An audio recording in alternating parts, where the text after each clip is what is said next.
Hello, I'm Mike Killeen. This week we are thinking about Mom and Mother Earth, and we're staying safe. This is Our Vancouver.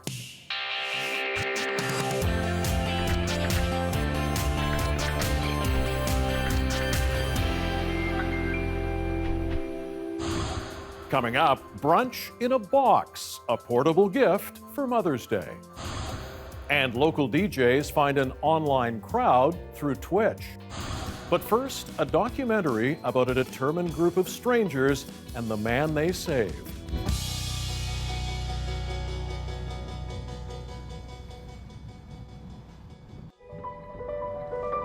I don't know what to say to you. Like, I just don't know how to express this. I'm crying. I'm sorry. Okay, what do we want the signs to say? You come off the plane, you flee in persecution. Well, I suggested, hey, bitch, but apparently it was too much for some people. This is a private sponsorship group, and you're taking on a commitment for 12 months. You are watching an excerpt of Someone Like Me. The film follows a gay asylum seeker from Uganda and the group of strangers who came together to sponsor him. The film is part of the upcoming DOXA Documentary Festival. Sean Horlower and Steve J. Adams are the directors, and hello to both of you. Thanks for joining us on Our Vancouver. We appreciate it. Thanks for having us. Yeah, it's an incredibly captivating story. Thank you for chronicling it. I know it obviously took a while, but so let's go back to the start of this endeavor. And Sean, maybe with you first. How did you first find out about this group and its sponsorship of Drake? You know, a lot of this film is because of Rainbow Refugee, which is a Vancouver organization that helps queer asylum seekers around the world find refuge in Canada. So they've been operating in Vancouver for 20 years. This is something that we've seen tons of people, our friends, our colleagues, people in our community have been doing this. We see it on social media all the time. So it's always been in the background for us.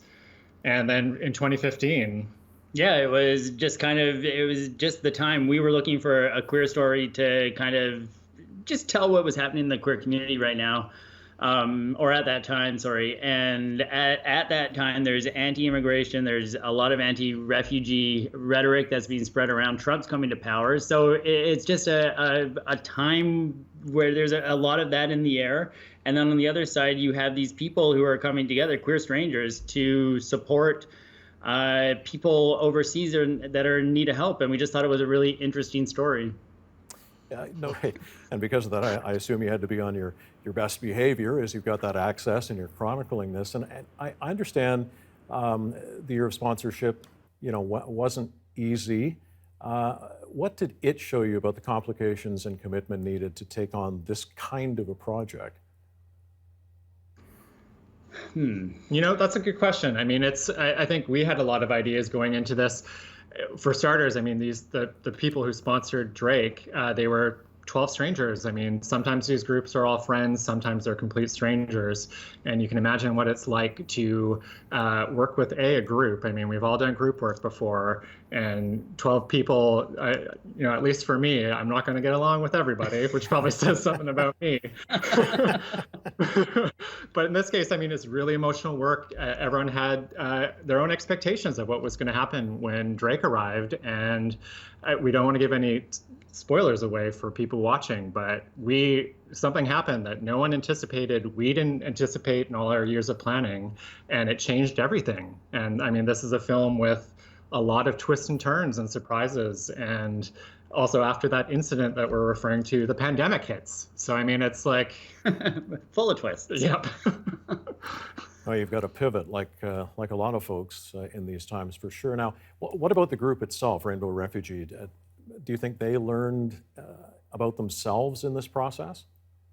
Yeah, I think that everybody involved was able to kind of reflect back on what happened. Rainbow Refugee does this frequently. Like they have, I think, like right now they have close to 40 groups going at one time. So they're used to this sort of thing. And I think that they're always just trying to navigate through this situation, because every newcomer that they welcome over comes from a different story, a different background. There's all sorts of things that you need to face when you do this. And what I'll say about our group, I mean, it was like when we wanted to create a portrait of the queer community, they are all young, they are all queer. It's from all across the LGBTQ spectrum, gender diversity, different sexualities. It was, for us, this film, the fact that all these people said yes and wanted to make this commitment with us to shoot over 15 months, it was such a huge commitment, but it really does show the diversity in Vancouver and in the queer community here, and really the power of what happens when people come together to change somebody's life, the power of community. It's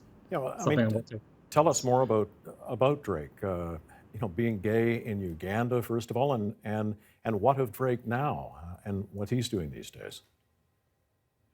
Yeah, Drake's doing well. He's working, he's dating, he's living his best Vancouver life. When he left home, he was quite young, and he found his way to Nairobi, and he was there for 4 years and was able to find his own path and figure out how the asylum process worked, and was able to get himself to Vancouver. Yeah, I mean, it's quite the process. I mean, refugees, it's hard for all refugees. And for queer refugees, there's another layer to that experience of having to leave your home country to claim asylum in a second country. I mean, most often you're going to be in the closet. There are over 70 countries around the world where you can be imprisoned or murdered just for your sexuality or your gender identity. When you look at somebody like Drake, his story is really powerful. It's representative of so many people around the world. And he is one brave, accomplished young man for doing all of this to get himself to Canada. So, indeed, and just tell us more about the sponsors, that group, and I mean, are they still close? Yeah, definitely. I mean, a lot of the story, there's a young immigration lawyer named Kay and their partner, Emily. There's a grad student named David and his partner, Brenda. And then there are 8 other individuals that we filmed with. It is a very layered portrait of a bunch of different lives. So if you are going in, Drake's story, as we mentioned, is one part of this, but it's like there is something in this film for everyone. And I think it's a really interesting way to look at our community here in Vancouver and honor all this work that happens here, and have a couple laughs, I should say. I mean, it is the queer community, and I know this is a serious topic, but you'll laugh and you'll cry. Let me put it that way. What could be better? We love that, laughing and crying. All right. Well, listen, congratulations to both of you, Sean, Steve. Best of luck with this and DOXA, and of course your future projects. We appreciate you joining us on Our Vancouver. Thanks for having us.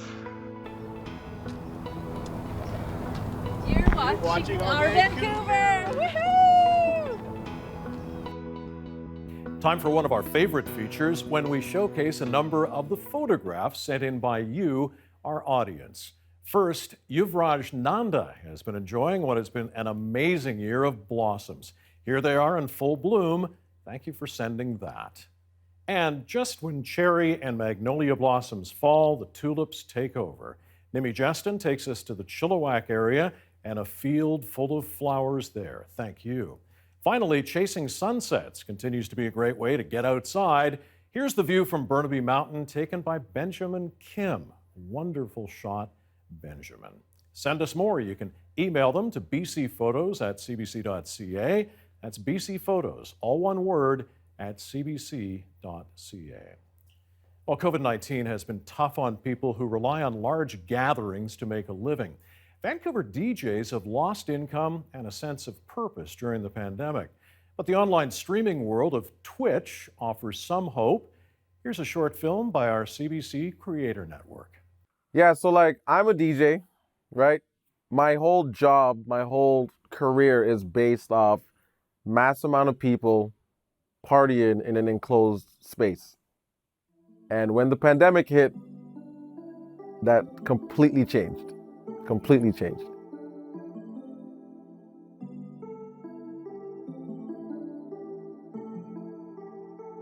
So when they said, everyone has to wear masks, social distancing, 2 meters away. Big virus is considered a pandemic, and then they told us, we have to stay inside for a week or 2 weeks. But wasn't really imagining that, what it would become with the lockdowns and everything. As DJs, none of us were ready for this. I know New York and Toronto, they're all known for their strips, like their nightlife streets. But Granville Street at night, if you see all the lights, you see all the venues lit up, it was just so vibrant at its peak. Contrast that to now, it's a ghost town. I was DJing like 4 nights a week. It was a lot of time because I needed to make a living, I needed to make money, and that's how I make money. Like when it happened, we were stepping into, the wedding season where really the money making thing when it comes to like being a DJ comes in. And, after everything shut down, I was clueless. I did not know what I was going to do. I know a lot of DJs that are really going through it right now mentally. If you go from being out 4 to 5 days a week, when you're off, a lot of DJs, including myself, you still want to go out and see your friends. Because if you're working in the industry, your friends are all working the same time and you don't really get to hang out. If you're off, you go check your friends that are either DJing or just want to grab a drink and catch up. So if you put that together, you can't see your friends, you're not making money. Entertainers, DJs, venues are just really getting hit financially, and it's going to lead, and it has led to some other issues like with mental health. Throughout those weeks, throughout those days, and that everything becomes heavier and heavier because you have no idea. We had no answers. So my feeling personally, I went down the rabbit hole. Like I said, I don't know how it would be, man. Like I know some people that are like by themselves, and you could tell that, they need that type of support. They need that type of companionship. Okay, how am I going to support myself during this time? What could I do? I didn't know about like online streaming, for example. I started doing like some mixtapes, just to kind of stay relevant and kind of keep my juices flowing. A lot of my homies did Twitch.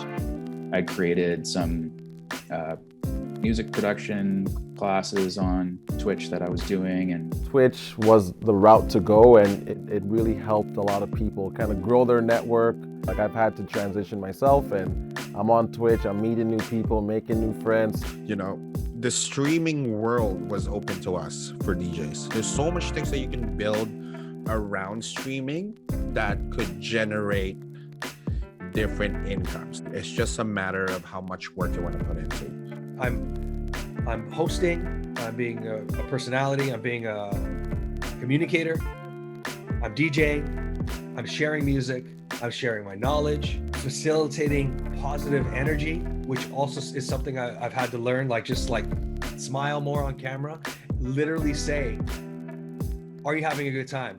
I did not know I could elevate what I do because of this lockdown. Met people from Brazil, even California, New York, and I've connected with them and really connected with them where now we're doing gigs together online. And when everything opens up, those are new real person connections. And I still look forward to that day where it's like, okay, cool, we're good. The green light's on. You guys can come out. I get out of my stream. It's like, yo, when are we gonna see you live again? Like in real life. Music for one, and the love of music, it's connecting people from around the world, even more now. Because it's so easy just to pick up your phone and see who's DJing, right? So it's inspiring to me as an artist, as a performer, as a DJ to see that, okay, although our industry is shut down physically, we're still finding ways to be innovative and working our way through this together as a community.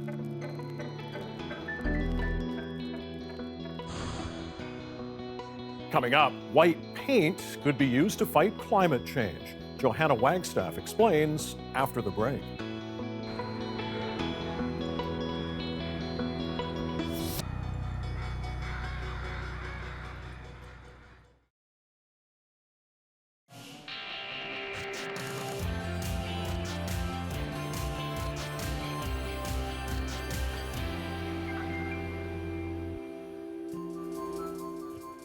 Turns out a new coat of white paint may do more than just freshen up your home. It may also help keep it cool.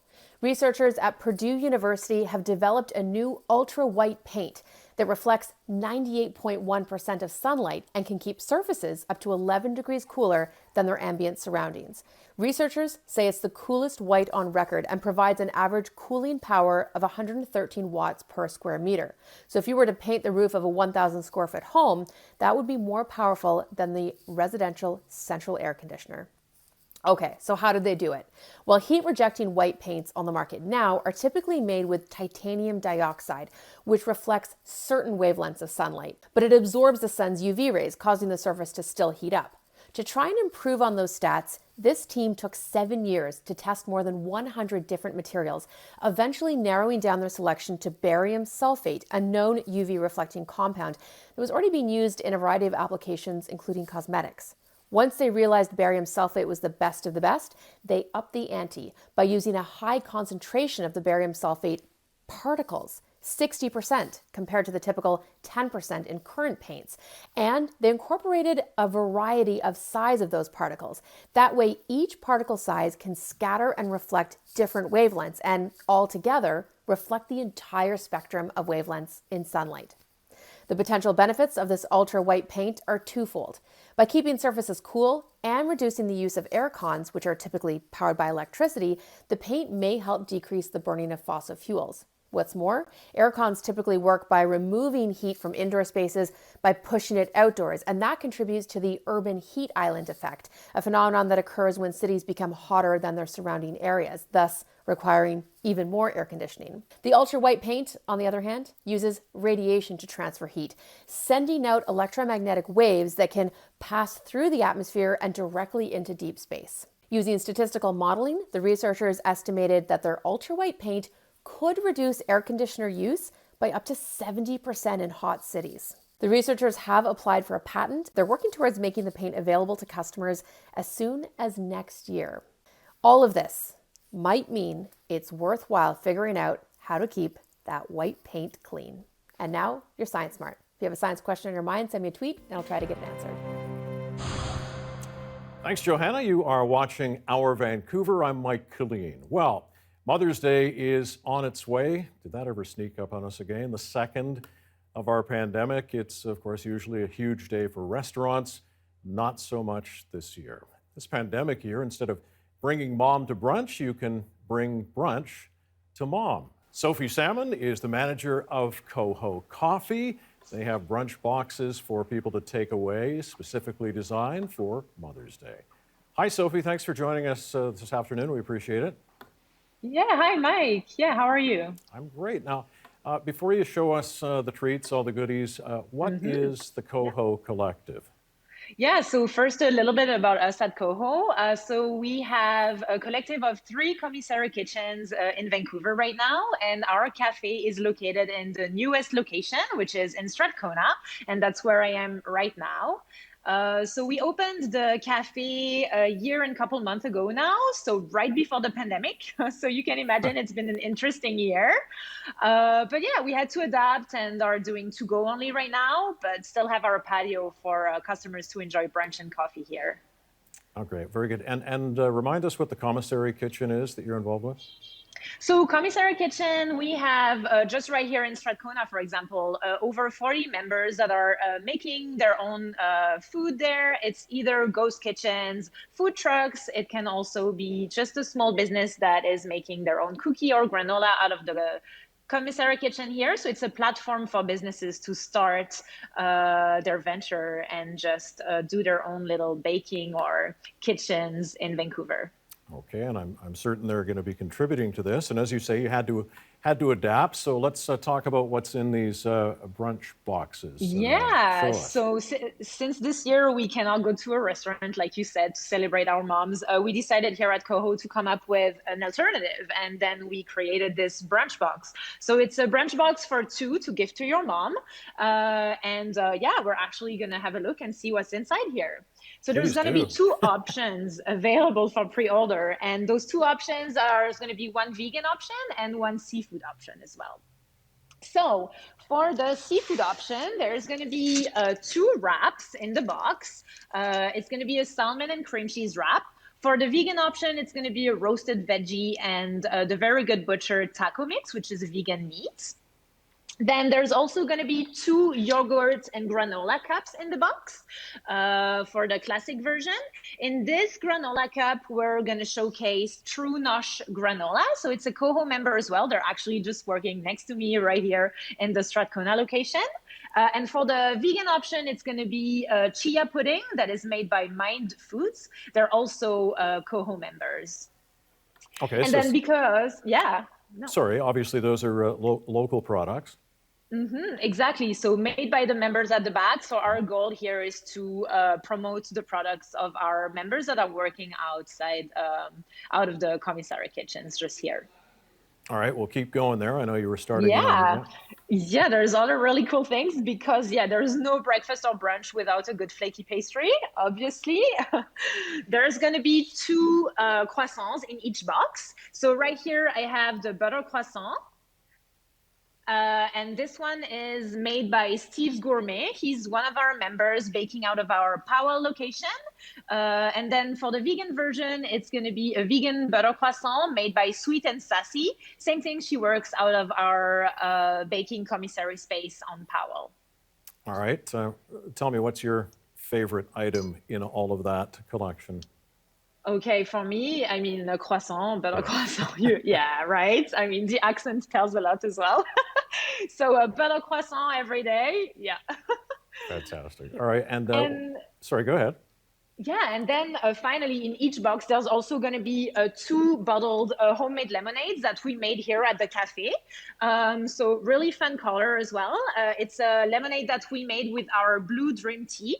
It's a blend of sweet pea flower, which is a blue flower, lavender and peppermint. And we added some fresh lemon juice. That's why it turns purple naturally. Just the pH of the drink changes. And yeah, we have a really cool color for a special occasion. All right, and as you say, people can pick them up or you can deliver. Where do you think people are going to go? Pandemic and restrictions and what have you. Yeah, so hopefully if it's a sunny day, we were thinking about having this box and taking it to the park, or you can take it to the garden and share it with your mom. So yeah, I think that could be a great option this year. Sure, there are a lot of moms involved in the food preparation and the assembly of those, so happy Mother's Day to them, to you. And Sophie, thanks very much for showing us the goodies and joining us on our Vancouver. We appreciate it. Yeah, thank you for having us. Hi, I'm Kathy, and you're watching Our Vancouver. If you're looking for something that'll safely get you out of the house, head to English Bay and the corner of Denman and Davie just after sunset. There, you'll see Rebound. It's a projected video showing local dancers. Go for the sunset, stay for the dance. Rebound runs until May 8th. And for those who want to stay inside, the Vancouver Opera presents a cinematic version of Carmen. The production is available online until May 30th. Go to their website to purchase tickets. Hey, Grant Lawrence from CBC Music here to share with you a musical voice that will send you. Her name is Allison Russell. She's originally from Montreal, and she has been making music on both sides of the 49th parallel for many years. She first caught our ear almost 20 years ago. That's when Allison Russell formed an urban roots folk band in Vancouver with Trish Klein from the Be Good Tanyas. They called that band Po Girl.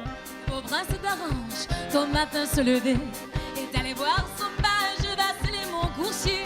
Que molle soit la guerre, c'est les mon coursier. Que molle soit la guerre, c'est les mon coursier. Est allé voir son page, vaceler mon coursier. Mon pauvre d'orange, où voulez-vous y aller? Que molle soit la guerre, voulez-vous y aller? Que molle soit la guerre, voulez-vous y aller? Showing off her Quebec roots, that is Allison Russell fronting Po Girl on the song Maudite Guerre. And that is a live performance on a TV show in the Netherlands in 2010 on a European tour. Now, in and around 2012, Allison Russell teamed up with an American singer named J.T. Nero, a man who would become Allison's husband. Before they were married, they formed the hard-touring and critically acclaimed band Birds of Chicago. I am cool to the one who loves you because You're tired or you're scared, it's easily done. And who's standing there when the anger comes and darkens your eyes? Give me those tender kisses. That's the astounding vocals of Allison Russell in her much-loved group, Birds of Chicago, one of my all-time favorites. She formed that band with her partner, JT Nero, and they would often tour up to and over 200 days of the year in the before times. This year, after 2 decades of collaboration in bands, Allison Russell has announced her debut solo album. It's called Outside Child, and it is a very personal record that delves into the past traumas of her childhood in Montreal. Here is the absolutely beautiful first single called Night Flyer. I'm the melody and the space between every note the swallow sings. I'm 14 vultures circling. I'm that crawling down thin on the smoke up above the trees. Good Lord, the fire on the branch that's burning low. Maybe you were sleeping, Lord, but maybe she's not weeping no more.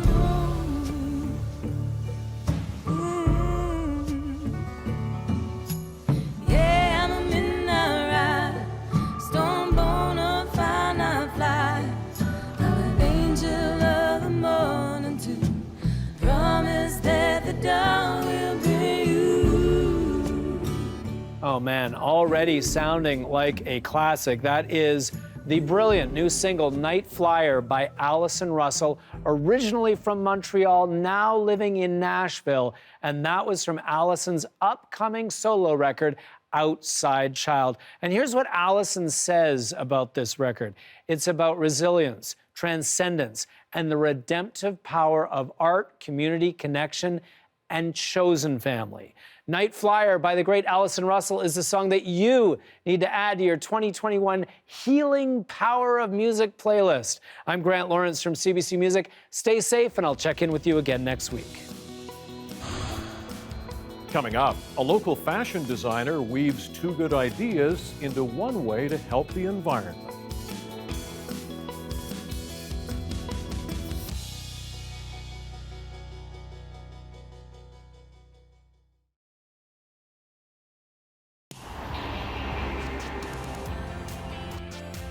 Come on. Yeah, come on. Go. Welcome back to Our Vancouver. I'm Mike Killeen. A BC clothing designer is on a mission to reduce textile waste, and she's training and hiring women in addiction recovery to help her. Photojournalist Maggie McPherson brings us the story. My name is Maryanne Mathias, and I'm a co-founder of Osadero Clothing and also founder of the Reruns Clothing Buyback Program. The Reruns Buyback Program is a collaboration with Osadero Clothing where we asked our customers to send back their old Osadero clothing for a store credit. And then we partnered with Union Gospel Mission to employ women from the downtown east side to repair the clothing and then list them online and sell them on a sample sale on our website. The pilot program was for 8 weeks. We employed 3 women and we repaired and sold around 100 garments. Things we do around here is like sewing repairs and learning small business skills. It gave me like a purpose, like it was probably the thing I looked forward to the most in my week. It was just a great thing that I got to do as a result of me being sober. I think it's been helpful for our alumni to be able to come here and know that they're understood, that their story is understood, that they don't need to hide it, and that they can keep working on their own journey and still come to work. So this has been so exciting for me. I tell everyone, I'm like, I'm doing a Reruns project with a fashion designer. Being able to do this like part-time and still focus on my recovery has been a huge thing for me. When I first got started in the fashion industry around 20 years ago, I didn't really realize that fashion was industry and production and sort of the whole waste issue that was involved in it. And there's billions of garments that are being thrown out annually. Most of the garments made are fast fashion, often get shipped to the global south and cause a waste problem over there. So we are trying to close that loop and have garments not go into the landfill, and that's sort of creating a circular economy. Well, I used to just throw things away and now I don't have to. It's just like a life skill people should have, and unfortunately I didn't until 6 months ago, so it's exciting to have it now. Have you picked up a new hobby during all that downtime at home? Maybe returned to something you'd stopped doing long ago? Well, for one BC Lion, the pandemic has meant he's rekindled an old passion, putting down the pigskin for a paintbrush. I spoke with Wayne Moore last week. Wayne, thanks for joining us tonight. I want to ask you, first of all, what made you want to get back into creating art? I would say I definitely dived back into it during the season, the last season in 2019. And my roommates, some of my teammates, they encouraged me to do it, but it's never left me. It's never left me. But just having so much more time on my hands, it's like another way of expression for me. Yeah, so the pandemic kind of helped rejuvenate things as well? Definitely, that's for sure. And where does your inspiration come from? Many things. It's just everyday life. I don't like to restrict my focus into one particular category. It's just kind of I like to embrace everything, especially my culture. But my main target is to just empower people around me through my art. And how are you using your artwork to maybe try to uplift the Black community? For me, I just recently came out with my series, a new series called Royalty. It's a royalty family series, and pretty much, I truly believe that representation in critical spaces is another form of redefining identity. So pretty much for my family, I've done an example for everyone to see, but it's just a way I created some crowns to go on top of our heads, and for us to see it as a way of another form of manifestation, words of affirmation that just kind of empowers us every day. And I know how my kids feel about it and how my family feels about it, so that's what I wanted to spread with everyone else. And what's been their response? What's people's response to what they see? A lot of people have really responded to it. A lot of people want some orders as well. I released it Wednesday. We released it on Wednesday, and I've been getting a lot of good feedback, so I'm looking forward into creating some more. All right, so let me ask you what happens when football eventually starts up again. I mean, are you going to continue to make art like you're doing now during the pandemic? 100%. I don't feel like they take away from each other. I feel like they actually feel one another, because it ultimately fills me with balance, with the physical activity and then my focus in art. I feel balanced. So when the season comes back, I'll definitely continue to paint and create art. Any advice for others who are, thinking about pursuing their passions, whether it be during the pandemic or outside of that, but maybe you're hesitant to do so? I feel like whatever you feel to dive back into, whatever you're fearful of, if there was a reason you're fearful of doing it, right now is the best time to do it, because ultimately you have to fuel yourself first before you fuel anything else. Awesome. Wayne, you've got the best backdrop I think we've seen on this newscast. I appreciate that, man. Thank you. Yeah, we appreciate you joining us tonight. Thanks very much, Wayne. Thank you. Take care. Blessings and love.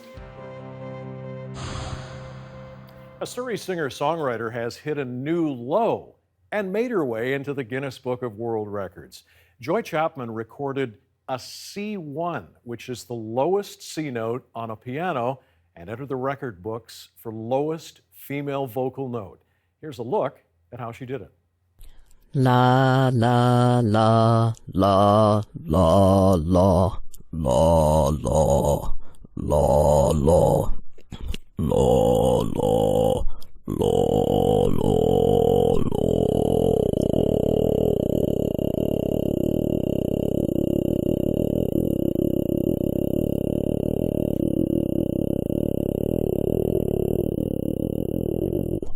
We're seeing the C1, 33 0.57 hertz. And there you go.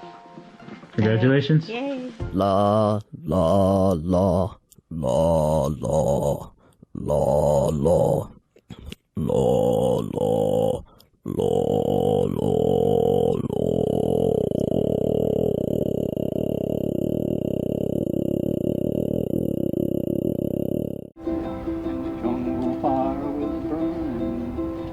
Hi, this is Charlie Christensen, and this is our Vancouver. The cost of materials have skyrocketed. They're about 3 times the price that they were this time last year.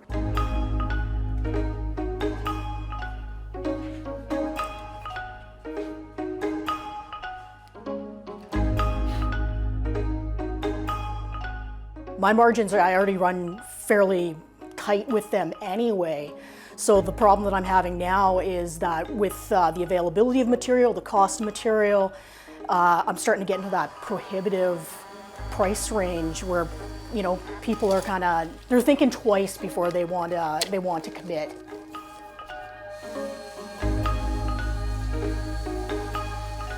For the most part, like, I work a lot in standard, it's called SPF, which is spruce pine fir. So that's your standard lumber that you pick up at any of the big box stores, mainly because it is a little bit cheaper than the hardwoods. So it's a bit more affordable, cost effective. I've teamed up with 9-year-old Tegan, who is an amazing artist. We're going to be building some step stools. She's going to be doing the painting on the top. The money is going to be going to the Addison Fund for pediatric transplant research. If I start seeing my client base dwindle and my projects dwindle just because of the cost of wood, that means that I'm going to have less offcuts to be able to continue on with this. Coming up, we go to Fairy Creek on Vancouver Island, where a battle is being waged over an old-growth forest and economic stability.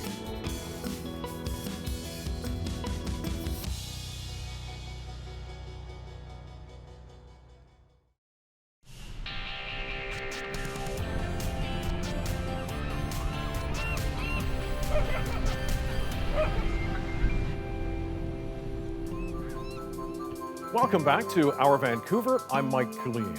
While there's a war of competing interest over one of Vancouver Island's old-growth forests, activists are risking arrest by refusing to leave a contested logging area. As Greg Rasmussen shows us, that battle is also dividing a First Nations membership against its leaders. Preparing for a confrontation. I think they thought we were just going to go away.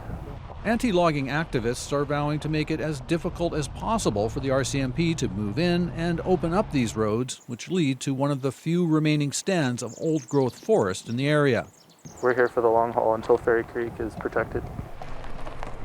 Several blockades have been set up as activists wait for police to enforce a court order. We call this the grandfather tree. Shawna Knight has been here almost full-time since August. So that's why we're here, is to pause the saw. Everyone she expects police to arrive any day. Ultimately, if I'm faced with that, yeah, I'll be arrested. For decades, the industry has argued trees like this are incredibly valuable, but as lumber. The industry says these trees are vital to its economic survival. The less that everybody harvests, the less that they can support the sawmills, the less that they can support the value-added plants, the less revenue that comes to the province. The local First Nation, which gets a cut of revenue from forest company Teal Jones, wants the logging to go ahead, saying, "We do not welcome or support unsolicited involvement or interference by others in our territory." Our political elite have been duped. But other community members oppose the plan to keep cutting old growth. You don't cut down the forest, Sonny. You leave it up and you go there and pray and meditate. The Sierra Club of Canada says original old-growth forests on Vancouver Island have gone from this to less than 10% of what was there before logging started. This area is near where Teal Jones wants to log in Fairy Creek. Bill Jones' niece, Katie George Jim, is one of those waiting for the police to move in. it is my responsibility to the law of the land to be here, or to be in defense of territories under threat. They can't arrest us all. Many here are drawing comparisons to BC's last major war in the woods in Clayoquot Sound in the 1990s, which led to more trees being protected. The goal now, the same as it was then, to stop old-growth logging here while there's still time. Greg Rasmussen, CBC News, near Port Renfrew, BC. Vancouverites love coffee. These days, we have a lot of choice between big chains and independent roasters. But back in 1994, Vancouver was at the vanguard of a new coffee craze. That's when cappuccino machines became more attainable and more plentiful. Here's a story from the CBC Business program, Venture. Ma lei non viene per ogni settimana, no? Voglio dire, caffè alla Calabria. You know, some people, they want the small cup. Feel Italian once a year. That's it. There has always been cappuccino on Commercial Drive, the Italian heart of Vancouver. But today, this intersection of Robson Street is making coffee history. It has the highest coffee consumption in North America, well over 2,000 cups a day. Coffee bars are opening on every corner. A good one can make $500,000 a year in sales, a great one up to $1 million. But to make a great coffee, you need an excellent machine. This is where Remo Bresciani comes in, a man who is passionate about coffee. We moved from Montreal to Vancouver mainly because weather, you know, people, they say that Vancouver was California of Canada. It's easy to make wine, and it's also people drink a lot of coffee. Next on the list is Bridges. It's right on water. That dilutes the coffee that you're finally getting into the Exactly. into the product. See, this will automatically stop, and now she's ready again to do the cycle. It's no problem. This machine cost $13,000, but the price was no problem. It's a good profit margin too. Pays for the machine very quickly. We sell them for $275. So we've probably got a couple of dollars in there. These days, coffee is not only good for the art of making a buck, but also for the business of art. Welcome. I think it makes our clients feel special. It makes them feel wanted. If we can give them something where they stay that extra 5 minutes, and in that 5 minutes you get to know them better, or perhaps they might buy something, or, you know, that people are always in a hurry. And if you can have them stay that extra 5 minutes, then it's perfect. Quality cappuccino is moving from the contemporary coffee bar to lawyers' offices and expensive designer stores. It's being used to stroke the customer. A good cup of coffee, really good cup of coffee, it's one of the pleasures in life. And why shouldn't it be in a fashion store? Fashion is one of the pleasures in life. Of course, an elegant store needs an elegant machine. And this gold-plated special certainly fits that description. This is what you were missing from this part in here. We just found this cappuccino machine is so gorgeous. It's to be matched with our products. This price tag may make for an expensive cup of Java, but the newly acquired taste for gourmet coffee shows no signs of slacking. Back on Commercial Drive, this comes as no surprise. They've always known it's worth going to any lengths for the small luxuries of life. I came from all the way to the other side of town. I got an apartment right above you just so I could drink your coffee every morning.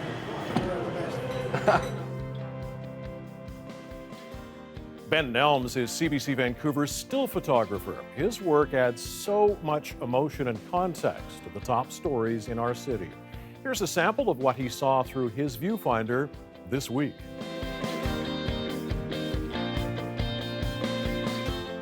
And that's all for Our Vancouver this week. Join me weekdays for CBC Vancouver News at 6. Bye for now.